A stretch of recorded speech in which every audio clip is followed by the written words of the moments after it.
গ্রামগঞ্জের অচেনা শারদ বন্দনা কৈখালীর রামকৃষ্ণ মিশনের পুজোয় অপার শান্তি। আর এখানে শহুরে পুজোর কোলাহল নেই, নদী পাড়ের কাশের দোলা, দিগন্ত বিস্তৃত সবুজ ধানক্ষেত, নির্জন দুপুরে খেতে পেরোনো বাতাসে ঢাকের বাদ্যে কৈখালীর মাতলা নদীর পাড়ে এ এক অন্য পুজোর গল্প।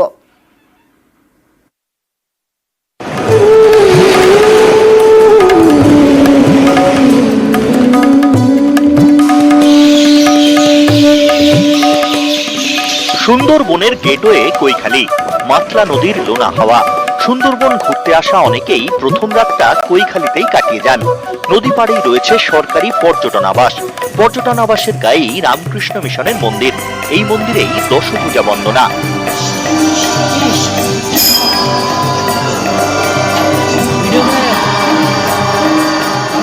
যারা আসেন তারা আধ্যাত্মিক পরিবেশ উপভোগ করার জন্য, সুন্দরবন উপভোগ করার জন্য আসেন, ভালো লাগে তাই আসেন।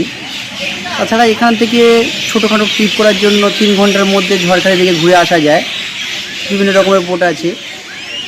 তাছাড়া যদি দূরে একদিনের জন্য ঘুরতে যাওয়া যায় তাহলে বনি ক্যাম্প, সজনেখালি, পাখিরালয়, দোমাখি, নেতিদোপানি এসব জায়গায় ঘোরা যেতে পারে। এটা একদিনের প্যাকেজ। কৈখালীর পুজো দেখতে আসা মানেই সুন্দরবন বেড়ানোর সুবর্ণ সুযোগ। 5 দিনের পুজোয় কোনো একদিন সেরে নিন সুন্দরবন ট্যুর। নৌকোয় ঝড়খালি, বনি ক্যাম্প, সজনেখালি আর দোবাকি।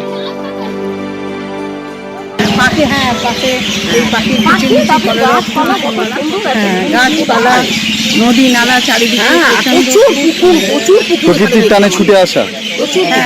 প্রকৃতির টানে ছুটে আসা, একদম খুব ভালো লাগছে। খুব সুন্দর জায়গা, পরিবেশটা ভীষণ সুন্দর, একদম মানে নিরিবিলি শান্ত পরিবেশ, ভীষণ ভালো। মাঝখানে যখন আমরা ওখানে আমার দম বন্ধ হয়ে আছে তখন মনে হয় একটু নিরিবিলিতে যাই, নিরিবিলিতে গিয়ে খুব ভালো লাগে আমাদের। শিয়ালদা থেকে ট্রেনে আসতে পারেন কৈখালী। নামতে হবে জয়নগর মজিলপুর স্টেশনে। সেখান থেকে ম্যাজিক গাড়ি ধরে জামতলা পেরোলেই কৈখালী। শহরের মানুষ গ্রামে চলে আসতে চায়, তার কারণ হচ্ছে শহরের এই এত ভিড়, এত কোলাহল যে থাকে, সেই থেকে বিশেষ করে বয়স্ক মানুষরা একটুখানি মানে আসতে চাই অবশ্যই, এবং ইয়াংরা তো আসেই, অবশ্যই আসে।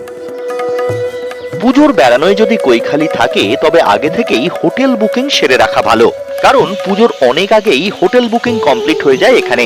5 দিনের 5 মিশেলি পুজোর স্বাদ নিতে চলে আসুন মাতলাপাড়ের কৈখালীতে।